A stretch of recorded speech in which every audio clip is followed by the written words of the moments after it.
નમસ્કાર મિત્રો,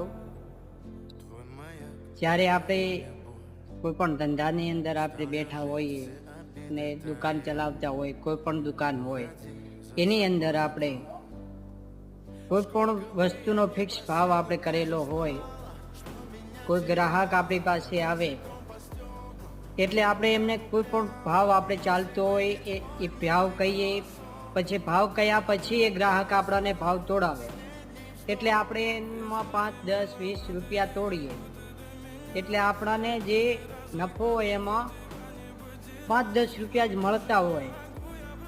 એમના ભાવથી આપણે આપતા હોય ત્યારે 5-10 રૂપિયા આપણને મળતા હોય.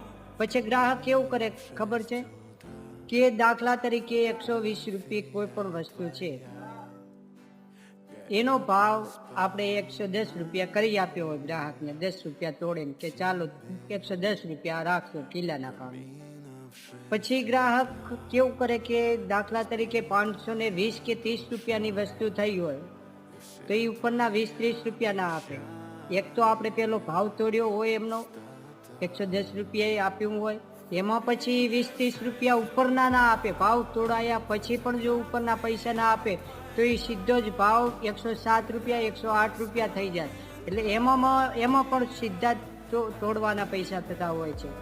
એટલે ગ્રાહક મિત્રોને મારી નર્મ વિનંતી છે કે તમે ભાવ તોડાયા પછી જે 5-10 રૂપિયા ઉપર 20 રૂપિયા થતા હોય એ આપો, જેથી કરી અને વેપારીને વધારે નુકસાન ના પડે. અને એવા બધા જ વેપારી નથી હોતા કે બહુ હાઈ ફાઈ ભાવ લઈ લેતા હોય છે. અત્યારે એવું હોય છે કે 5-10 રૂપિયા જ વસ્તુ એ મળતા હોય છે. એટલે ગ્રાહક મિત્રોને મારી નર્મ અપીલ છે કે ભાવ તોડાવો, પણ એટલા પણ ના તોડાવો કે જેથી સામેના વેપારીને એમાં 5-10 રૂપિયા પણ કમાવાના ન મળતા હોય. ધન્યવાદ, આભાર.